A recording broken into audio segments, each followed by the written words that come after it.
kuliah yang lepas saya telah bacakan satu kertas kerja yang bertajuk tarekat dan pengamalannya di kalangan para ulama.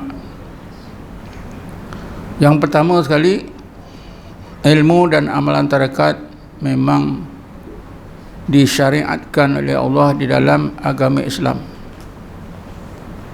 kerana terdapat ayat-ayat Quran yang memerintahkan kita semua supaya berzikir, yang menyebut kelebihan orang yang berzikir, yang menyebut derajat orang yang berzikir, yang menyebut buruknya orang yang tak berzikir.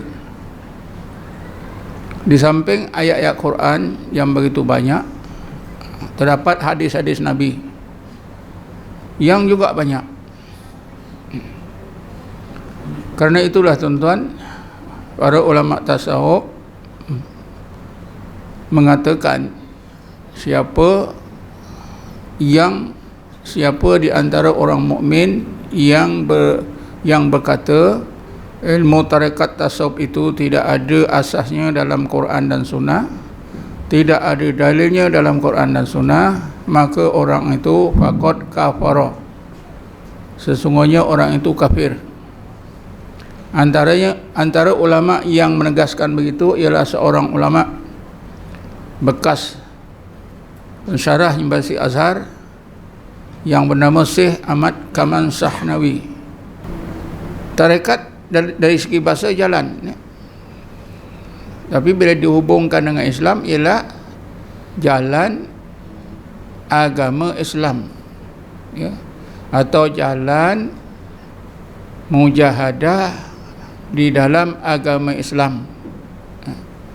Macam kita sembahyang, macam kita puasa, itu jalan mujahadah. Kita boleh lihat makna tarekat ini daripada dua definisi yang telah dibuat oleh dua orang ulama. Yang pertama, Syekh Muhammad Zakaria Kandahlawi dalam kitabnya Asy-Syari'ah wat Tariqah. Beliau menegaskan at-tariqatu hiya at-tariqah allati yumkinu biha al-usul ila darajatil ihsan. Tarekat itu ialah jalan mujahadah yang membolehkan seseorang mukmin sampai ke derajat ihsan. Maknanya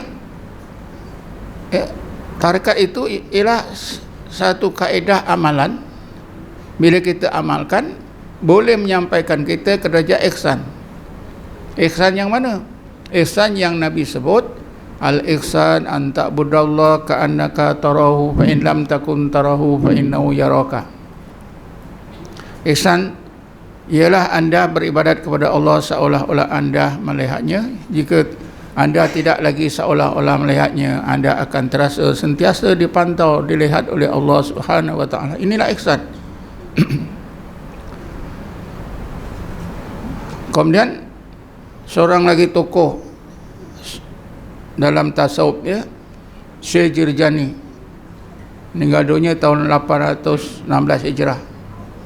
Beliau mendefinisikan tarekat dengan katanya at-tariqatu hiya as-sirah mukhtasa lis-salikina ilallah min qatnil manazil wa taraqqi fil maqamat.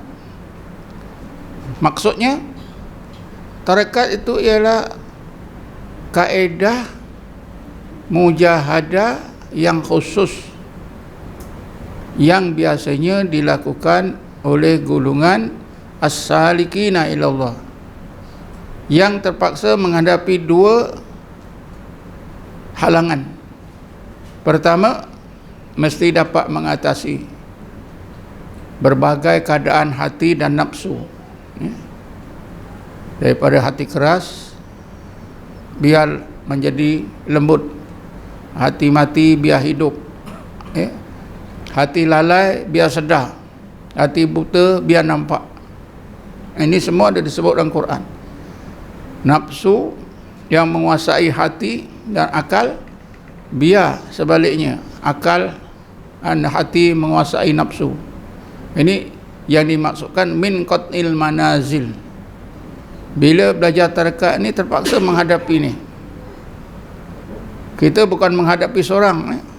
Seorang yang belajar tarekat itu, dia menghadapi keadaan hati nafsu itu dengan pimpinan guru. Macam sahabat dipimpin oleh Rasulullah. Macam itulah dalam tarekat, murid itu dipimpin oleh guru, bukan ditinggalkan oleh guru. Kalau guru tinggalkan murid, itu bukan guru. Begitu juga sebaliknya. Kalau murid itu jauh, tinggalkan guru, itu juga bukan murid.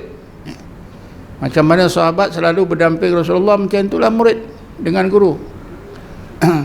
Kemudian yang kedua, terpaksa menempuh wattaraki fil maqamat, terpaksa menempuh peningkatan sifat-sifat hati.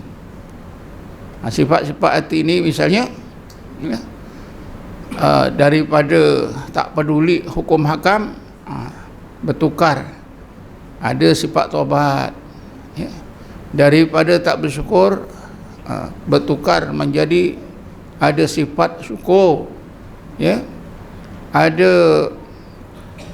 Tak ada kesabaran, Allah tanamkan sifat kesabaran.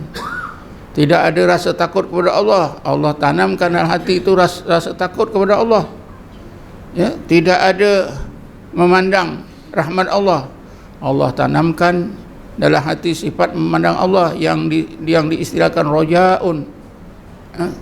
Tidak ada tawakal, Allah Ta'ala tanamkan sifat tawakal. Tidak ada keredaan dalam hati, Allah tanamkan sifat keredaan. Begitulah seterusnya tuan-tuan.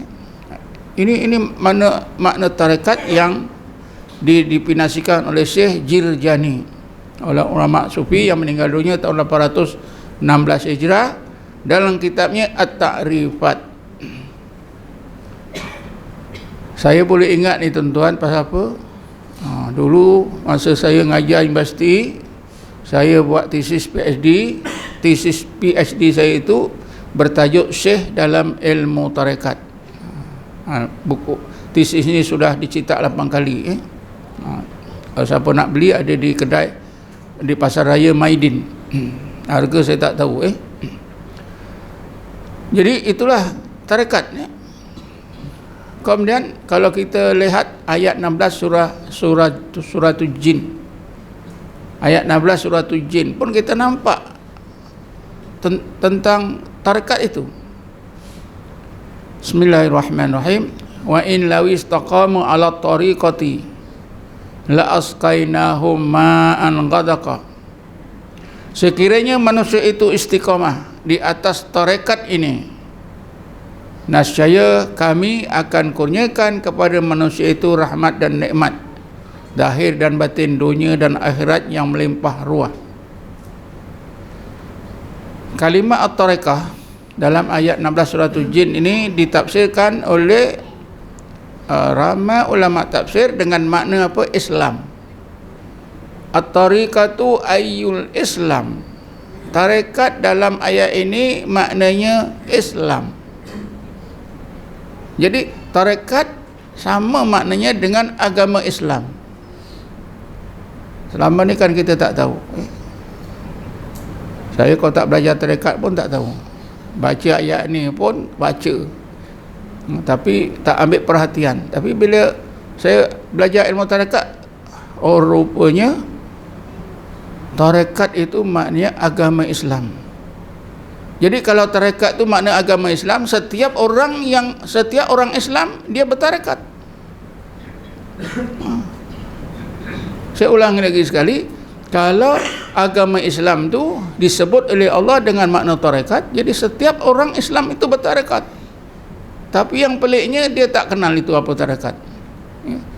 Yang pelik lagi, dia mencerca tarekat, padahal dia sendiri bertarekat.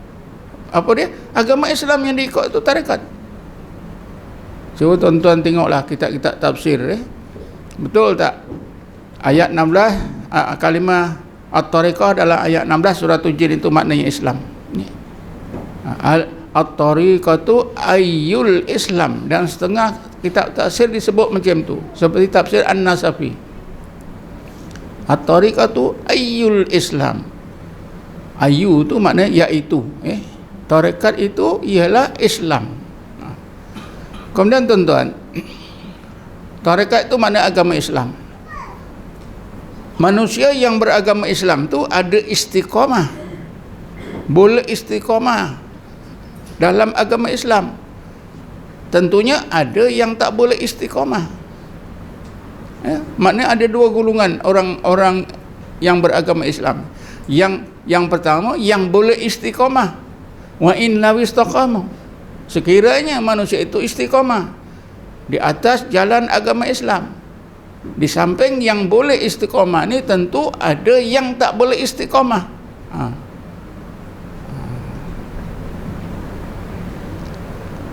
Siapa dia yang boleh istiqamah? Manusia yang beragama Islam yang boleh istiqamah di atas jalan agama Islam ialah orang-orang Islam yang dapat menyempurnakan 3 asas agama Islam. Rukun Islam 5 disempurnakan, rukun iman 6 dipegang sebagai akidah. Kemudian ihsan dapat dicapai. Jadi ketiga-tiga asas agama Islam ini dapat dilaksanakan. Mereka inilah yang istiqamah di atas jalan agama Islam. Yang tak boleh istiqamah, jawabnya senang saja. Yang menyempurnakan 2 di antara 3 asas agama Islam, iaitu boleh menyempurnakan rukun Islam yang 5, berpegang teguh dengan rukun iman yang 6. Ihsan tak sampai, dia tak tercapai. Inilah yang tak boleh istiqamah.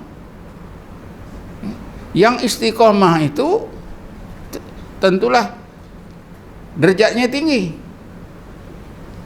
Disebut dalam surah Al-Waqiah mulai ayat 10 sampai 14. Bismillahirrahmanirrahim. As-sabiqun as-sabiqun ulaikal muqarrabun fi jannatin na'im sullatun minal awwalin wa qalilum minal akhirin. Golongan as-sabiqun, alangkah bahagianya golongan as-sabiqun. Mereka itulah orang-orang yang hampir kepada Allah. Mereka itu diletakkan oleh Allah fi jannatin na'im. Sullatun minal awwalin, ramai bilangan mereka di zaman awal Islam. Wa qalilum minal akhirin, sikit sangat bilangan mereka di zaman akhir Islam.